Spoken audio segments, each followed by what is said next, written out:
आपने अभी तक रजिस्टर किया कि नहीं? जी हाँ, राष्ट्रवादियों का महाकुंभ इस साल वापस आ रहा है, और बड़ा और बेहतर और 100 से ज़्यादा आपके पसंदीदा वक्ताओं के साथ। इस कार्यक्रम की सारी डिटेल आपको नीचे दिए गए लिंक में मिल जाएगी। और यदि आप इस कार्यक्रम में आने में असमर्थ हैं तो आप इस कार्यक्रम में सहयोग दे के इसको सफल बना सकते हैं। इस कार्यक्रम को आपके फाइनेंशियल सपोर्ट की आवश्यकता है, और सहयोग से ही एक हिंदू इकोसिस्टम खड़ा होगा। कुछ स्पीकर्स जो आपको सुनने को मिलेंगे, जैसे आनंद रंगनाथन, विष्णु शंकर जैन, मीनाक्षी जैन जी, भाऊ तोड़सेकर, टी राजा सिंह, अनुपम मिश्र और कई और वक्ता जो सनातन धरोहर के लिए काम कर रहे हैं। रजिस्ट्रेशन के लिए और डोनेट करने के लिए नीचे लिंक दिए हुए हैं, और आप सपोर्ट के लिए क्यूआर भी स्कैन कर सकते हैं।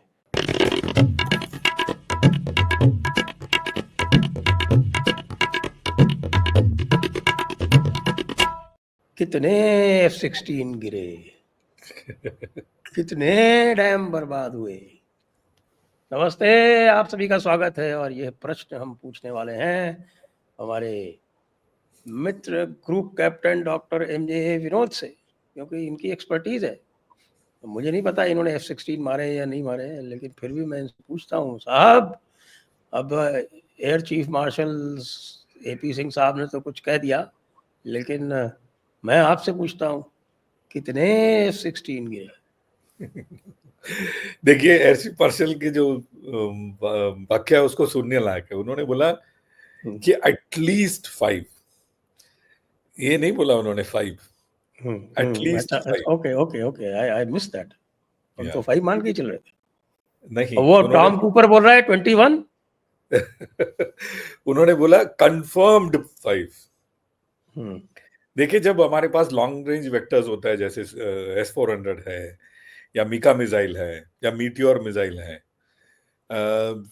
और जैसे आप घर में मच्छर अगरबत्ती लगाते हैं, तो मैं आपसे पूछूं आज आपके मच्छर अगरबत्ती ने कितने मच्छर मारे?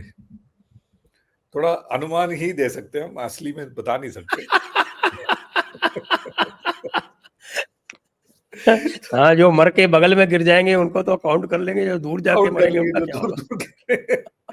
तो हमारे तरफ से हमने खूब सारे मिसाइल मारे हैं, और मीटियोर का किल रेशियो जो है मैथमेटिकली 97% है, 97%। और लेकिन पाकिस्तानियों कुछ के लोग तो पास कह रहे हैं मीटियोर अभी तक इंटीग्रेटेड ही नहीं है रफाल में। वो उस सवाल का जवाब मैं नहीं दूंगा, लेकिन मीका इंटीग्रेटेड है क्योंकि इंटीग्रेट मैंने कराया है। अच्छा, तो, ओके। तो मीका मिराज 2000 में भी इंटीग्रेटेड है, मीका रफाल में भी इंटीग्रेटेड है। मीका का ही रेंज 50 किलोमीटर है। ओके। तो मीका मिसाइल बहुत ही अनोखा मिसाइल है। उसका जो हेड है, आप उसको बदल सकते हो। उसको या तो रडार बना दो, या फिर हीट सीकिंग बना दो। बहुत ही बढ़िया मिसाइल है वो। ऐसा कोई मिसाइल, और वो जब IR लगाते हैं हम, वो IIR हो जाता है, इमेजिंग इंफ्रारेड है। तो आप फ्लेयर भी छोड़ते हैं पीछे, जो फ्लेयर छोड़ते हैं ना मिसाइल को कंफ्यूज करने के लिए, वो मिसाइल देख लेता है और हंसने लगता है। अच्छा। मतलब देखो इस बेवकूफ को, फ्लेयर छोड़ रहा है, क्योंकि वो इमेजिंग इंफ्रारेड है, वो इमेज में जाता है, वो जहाज की तरफ जाता है। जो जहाज पीछे से अपना डर के मारे जो हवा निकालता है, उसको वो इग्नोर कर देता है। तो बहुत ही बढ़िया एक मिसाइल है वो, मीका मिसाइल। और मिराज 2000 के साइड में सुना उन्होंने ऑलरेडी पेंट भी कर दिया है, वो जितने भी पेंट उन्होंने का तो वो कुछ लोग कह रहे हैं कि साहब वो AI दैट्स है। प्रॉब्लम, AI का मॉर्फिंग किया हुआ बताते हैं। वो भी हो सकता है, लेकिन 5 अगर कंफर्म्ड किल है, तो 5 कंफर्म्ड किल नॉर्मली एयरफोर्स में हम ग्रांट करते हैं किसी पर्सन को, या हवाई जहाज। तो जैसे अमेरिका में जब ये अंग्रेज जब अमेरिका पहुंचे, मतलब द अमेरिकन कॉन्टिनेंट, तो जितने इंडियंस को ये मारते थे, वो गन के बट के नीचे एक लाइन लगा देते थे कि मैंने इतना इंडियन मारा है। It's called the notches on the butt of the gun. So they used to make a notch. So वहां से ये प्रथा शुरू हुई, जब हम किसी को मार गिराते हैं तो हवाई जहाज में उसकी एक छोटी सी वो लगा देते हैं कि इतने लोगों को, इतने हवाई जहाज को मार गिराया है। तो 5 हवाई जहाज में ये तो ऑलरेडी लग चुका है। और क्योंकि आपको सब आपके दर्शक देखते हैं तो ये भी बता दूं, पहला F-16 को मार गिराने का श्रेय पता है किसको जाता है? अभिनंदन नहीं, पिग, सुअर को जाता है।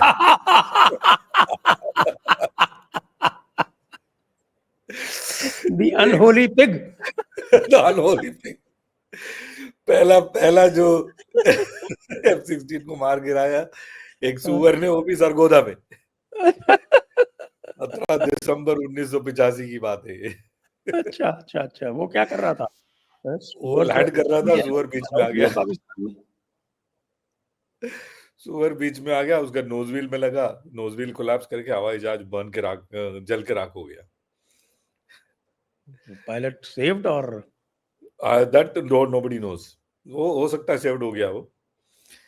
आपको पता है दूसरा F-16 किसने मार गिराया? भारतीयों ने नहीं, ये हिंट दूंगा मैं। दूसरा F-16 को मार गिराया दूसरे पाकिस्तानी ने। तो वो लीडर बेचारा जा रहा था, उसके जो विंगमैन है, शायद उसकी आपसी रंजिश रही होगी, उसने लगाया मिसाइल और ठोक दिया सीनियर को। बोलता जाओ तुम अभी 72 लोगों के साथ जाके एंजॉय करो, जाओ गो enjoy. Oh, so F-16 has a very colorful history, I guess. Pakistan में, पाकिस्तान के पाकिस्तान पाकिस्तानियों के हाथों में कुछ भी दे दो, वो बेड़ागर तो कर ही देंगे। लेकिन लोग तो कहते हैं साहब, their pilots are very skillful. No, jokes apart, out of all the three organizations, Pakistan Navy, Army and Air Force, I think उनका Air Force जो है वो थोड़ा प्रोफेशनलिज्म में थोड़ा ज्यादा है, इसमें दो राय नहीं है। तो मैं हमेशा से कहता आया हूँ, जब आप किसी को कम चीजें देते हैं ना, और हमेशा वंचित रखते हैं, या तो मिसाइल से या फ्यूल से या ट्रेनिंग फैसिलिटीज से या ट्रेनिंग साधनों से, तो वो क्या बोलते हैं, जो एग्जिस्टिंग के साथ जब वो कार्य करने लगता है तो necessity becomes mother of invention. तो इस मामले में तो of all the three services, उनके जो हैं Pakistani air force is little more professional. वो ट्रेन भी अच्छा करते हैं। उनका जो CCS है, एक कॉम्बैट कमांडर स्कूल, वहाँ पे वो ज़रा सीरियसली चीज़ों को लेते हैं। बट प्रॉब्लम ये है कि पाकिस्तान एक आर्मी सेंट्रिक कंट्री है। हाँ, तो अगर 100 रुपए, लड़ाई 1000 रुपए है और फील्ड मार्शल आप सोचिए सिंदूर के दौरान फील्ड मार्शल बिल में घुसे बैठे थे। फील्ड मार्शल कहाँ है किसी को नहीं मालूम। फील्ड मार्शल मरियम बंकर में घुस के बैठे थे, जैसे आप बोलते उनके। और ये very sad commentary on the Indians. Indians जो हैं वो मरियम बंकर के लिए भी वो अपना वो बना रहे हैं, वो बंकर पेनिट्रेटिंग मिसाइल, और उसका टेस्ट कर रहे हैं। 2530 किलोमीटर का नोटेम दे दिया है 20-21 अगस्त का। That is too bad. I mean, they don't even want people to have some good fun. This is too bad. आपको जोक बताऊं? प्यार के दुश्मन भारत वाले। Maryam bunker penetrating weapon already Asim Munir के पास है।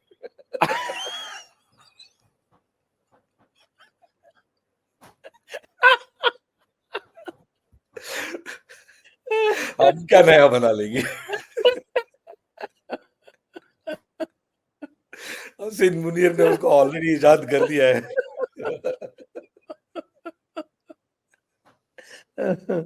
लेकिन सीरियसली कितने F-16 गिरे ये बताइए, क्योंकि कूपर कह रहा है 21 total including F-16, maximum F-16 बोलता हूँ। 21 और हवाई जहाज के तो नंबर्स जो हैं ट्रिकलिंग डाउन हो रहा है। देखिए वो इतना स्ट्रेटेजिक डेप्थ है नहीं, और दूसरा हमारे जासूस चारों तरफ फैले हुए हैं। तो 21 का हो सकता है थोड़ा कम थोड़ा ज्यादा हो। एक ही आदमी एक जहाज को 2 लोगों से 3 लोगों से हमारे पास रिपोर्ट आ रहा हो, वो भी हो सकता है। या ये भी हो सकता है कि ज्यादा रहे हों, क्योंकि जो नूर खान में जो हमने देखा है जलते हुए C-130, जिसके बारे में चीफ साहब ने जिक्र ही नहीं किया, जबकि उसका पूरा इमेजरी अवेलेबल है। हाँ C-130 जलते हुए मैंने मेरे टाइमलाइन में भी है, लोगों ने उसको अच्छे से एनालाइज भी किया है। C-130 तो 100% जला है, जल के मतलब राख हो गया है। उसके साथ एक और बड़ा हवाई जहाज दिखता है जो टाइप हमें मालूम नहीं है, लेकिन है तो बड़ा जहाज। वो भी हो सकता है एक C-130 हो, वो भी हो सकता है केलिंट हो। इसके अलावा तो मुरीखे में जो ये जो 314 किलोमीटर वाला है, ये क्या है? ये तो हवा में उड़ता हुआ है। Okay it was a flying aeroplane shot down by S-400, surface to air kill है। मोस्ट प्रोबेबली ये AWNC है उनका। अभी AWNC एवैक्स में फर्क बताऊं तो पहली बात, AWNC is like an airborne radar, जो इंफॉर्मेशन देखता है, कमांड एंड कंट्रोल कर नहीं पाएगा, कर भी पाएगा तो बहुत लिमिटेड है, पहली बात। दूसरी बात, वो 360 डिग्री नहीं देख पाएगा, वो दाएं बाएं देखता है, सामने और पीछे 60-60 डिग्री देख नहीं पाता है। सो दैट इज, वो एक प्रॉब्लम है। वैसे खास प्रॉब्लम नहीं है वो। तो अगर ये जगह है तो ऐसे जाएगा, फट से घूम जाएगा, फिर उल्टी तरफ जाएगा, तो साइड में देख करके वो इनको कंट्रोलिंग कर पाता है, सामने देख नहीं पाता। अपने जहाज के सामने या पीछे it has got a blind spot. वो उसकी तरह नहीं है, it is not a idli, it is a antenna right on top. So सामने ट्रांसमिटिंग वो नहीं है, एंटेना नहीं है, तो कर नहीं पाता है। सो एक AW, बट उनके लिए वही बहुत बड़ी चीज है। एवैक्स तो है नहीं उनके पास, AWNC ही बहुत बड़ी चीज है। और कल ये भी पता लगा है कि ये लोग एक रॉकेट फोर्स भी उन्होंने अनाउंस कर दिया है। अच्छा अच्छा अच्छा अच्छा। हाँ, तो इस पे मैंने आज सुबह एक आर्टिकल भी लिखा है। जैसे चाइना में है ना रॉकेट फोर्स, हाँ, तो उस तरह से इन्होंने एक रॉकेट फोर्स भी अनाउंस कर दिया अपने शहबाज साहब ने। शहबाज को रॉकेट नाक पकड़ फोर्स के विदाउट बोला होगा। रॉकेट्स। हाँ नहीं, बट रॉकेट फोर्स का idea, like integrated rocket force, हम भी इसके बारे में बात कर रहे थे। तो रॉकेट फोर्स का आइडिया इन्होंने ऑफ कोर्स चुराया है, लेकिन rocket force I think Russia was the first one, if I am not wrong, rocket force के बारे में या रॉकेट फोर्स एस्टैब्लिश किया। ये मेरा आर्टिकल है, मैंने आपको भेजा है, Pakistan announces new rocket force. इसमें पूरा मैंने एनालाइज किया है, तो लोग जाके पढ़ सकते हैं। इट इज कॉल्ड ARFC, ये जो आपने अभी आर्मी ये भेजा रॉकेट है फोर्स। इसमें, ये जो हाँ, आपने चैट में भेजा आर्मी है रॉकेट, मुझको, हाँ ठीक है, विल पुट इट हाँ इन द डिस्क्रिप्शन। हाँ तो आप लोगों को जिनको भी वो पढ़ना हो, डिस्क्रिप्शन में उसका लिंक हम डाल देंगे।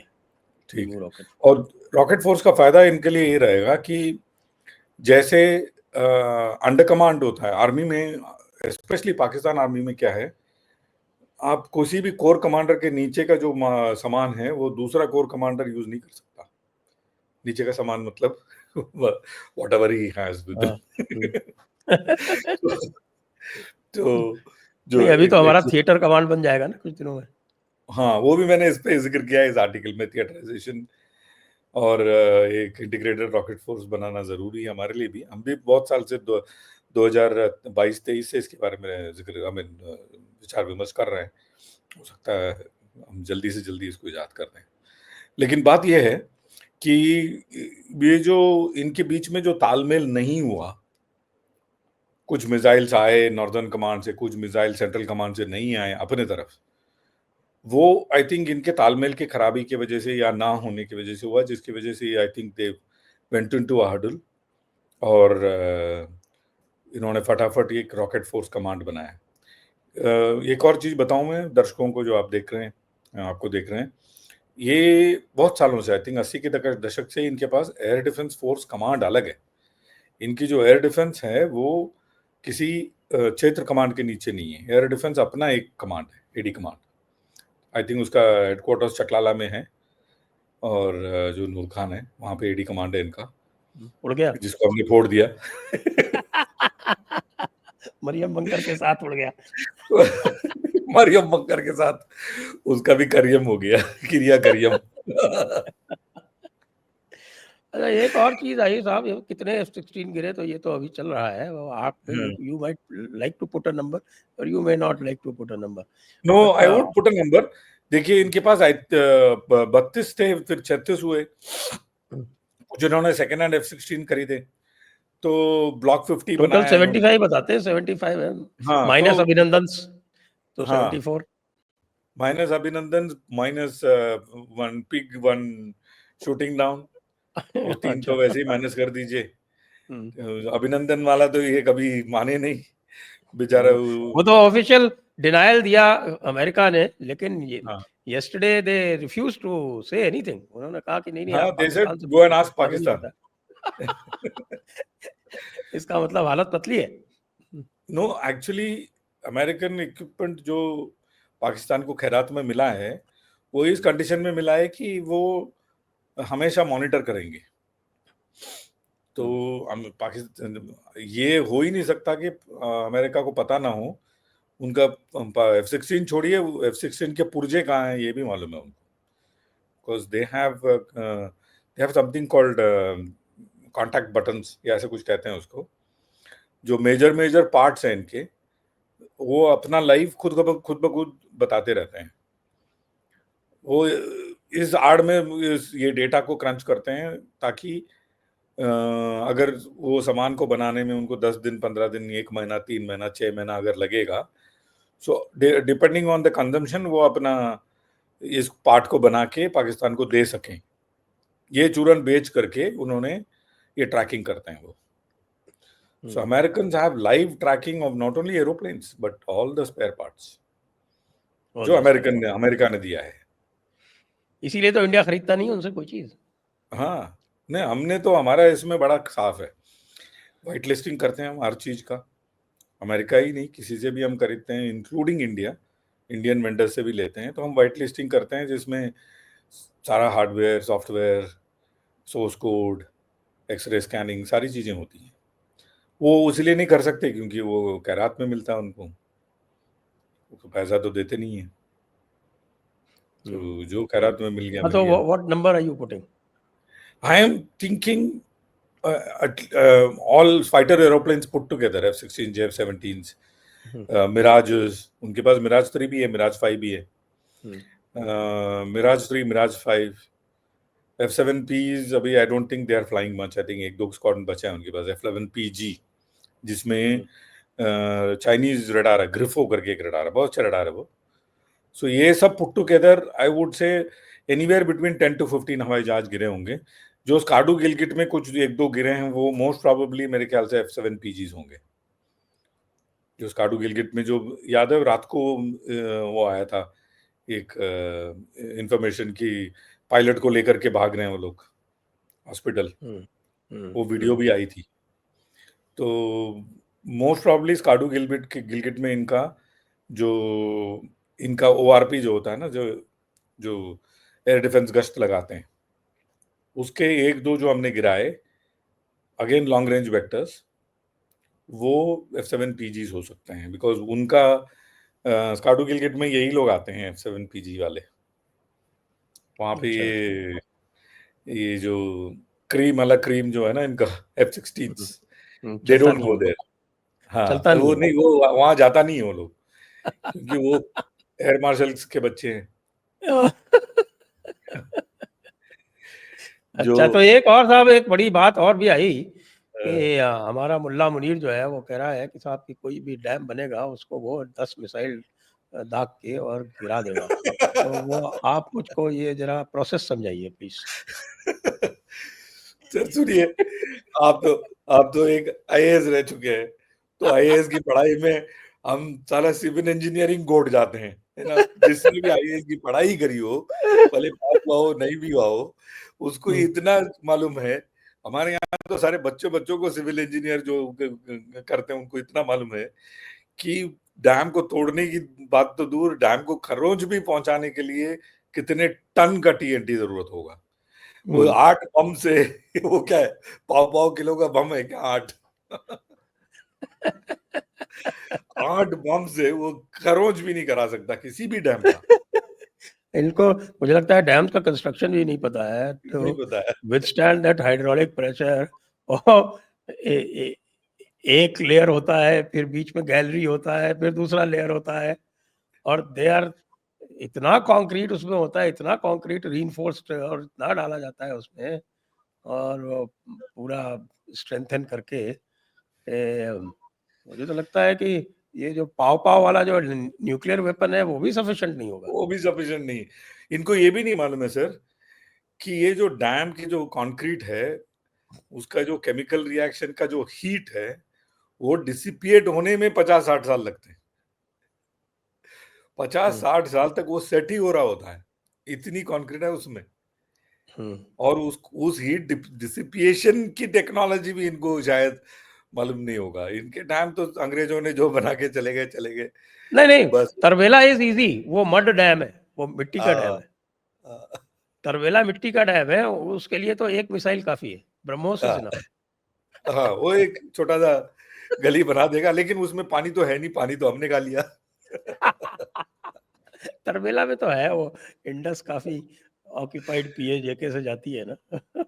वो तो अभी तो पूरा कनाल वनाल बना के हम यहाँ लेके आके इनको पानी के लिए तरसाएंगे हम। मैं बता रहा हूँ, इनको इनके पास अरे एक दो कैसे ही ऑप्शन। तरसाएंगे, अब वो उनका पापा ट्रम्प बैठा है, वो कह रहा है कि नहीं, जो मैं कहूंगा वो करना पड़ेगा, आईडब्ल्यूटी रिस्टोर करो, तो क्या करेंगे हम। मुझे मुझे ये लगता है पापा ट्रम्प का कुछ तो मुनीर के पास है, या तो किसी बंकर में साथ रहे दिखते हैं। मुझे लगता है पापा ट्रम्प का दिल जो है मुनीर पे आ गया है। ये जब भी देखो डिनर करता है, लंच करता है, ट्रम्प टावर में ही रहता है। हाँ, ये आपने नया एंगल बताया, this we will have to check it out.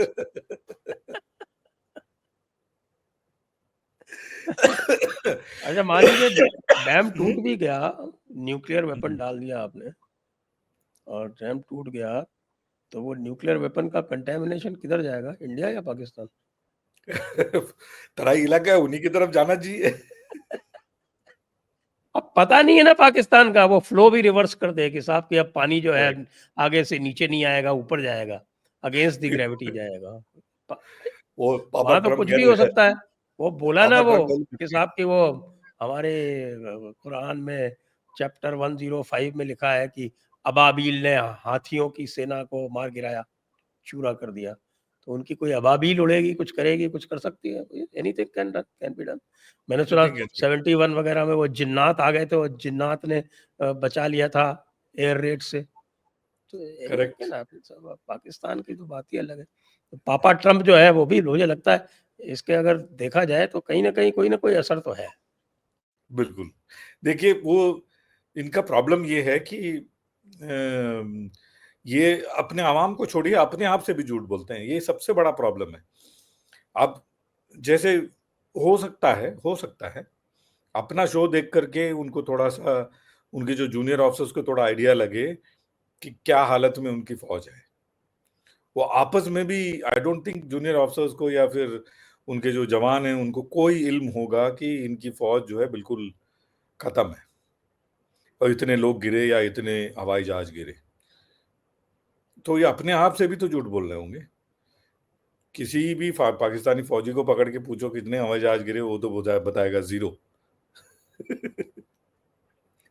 जबकि उनके सामने एक जो बचाने गया जिसका शहादत हुआ और जिसका जनाजा लेके ये मुनीर और मुल्ला मुनीर और ये जो मरियम का बॉयफ्रेंड लेके घूम रहे थे। वो शहादत तो हवाई जहाज बचाने के चक्कर में हैंगर के अंदर हुआ ना। वो जहाज को तो चीफ ने काउंट ही नहीं किया है। हमारे चीफ ने उस जहाज को तो काउंट ही नहीं किया है। वो जल्दी से उन्होंने था। नहीं, वो मेरे ख्याल से एलिंट जहाज था जो नूर खान में हिट हुआ। अच्छा, नूर खान वाला नहीं, वो बोलारी में तो F-16 था ना साथ में, वो जो फ्लाइंग ऑफिसर, पायलट ऑफिसर जो मारा गया है, decorated pilot officer, he was an F-16 pilot. या वो भी नहीं, बोलारी में जो एयर टू सरफेस मारा हमने, उसमें कितने क्षतिग्रस्त हुए उसका भी आइडिया नहीं, कितने सैल्वेजेबल है वो भी आइडिया नहीं है।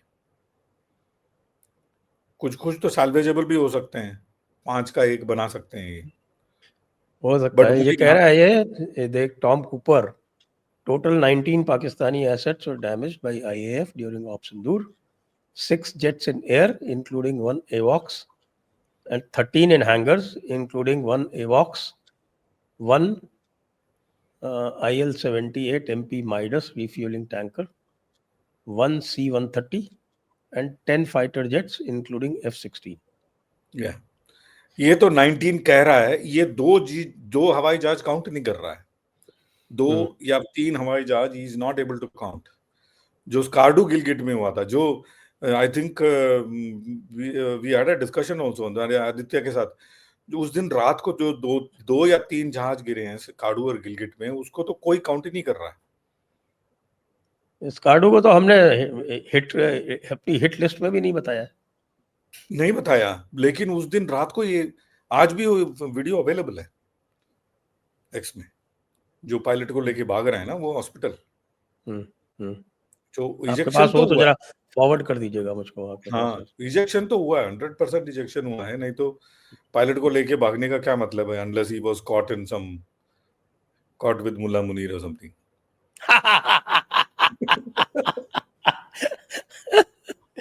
तो आइए आज के इस वीडियो को यहीं पे हम समाप्त करते हैं। थोड़ा हास्यात्मक रखा हमने, थोड़ा सा लाइट रखा, ज्यादा टेक्निकल नहीं रखा। नहीं, वो यही ठीक है। और बाकी आगे जो है वो मुल्ला मुनीर के बंकर का हम थोड़ा और एक्सप्लोरेशन अध्ययन करेंगे, मरियम बंकर का, या डिटेल में थोड़ा सा। तो आपको बहुत बहुत धन्यवाद, दर्शकों को बहुत बहुत धन्यवाद। जय हिंद, जय भारत, वंदे मातरम। जय हिंद।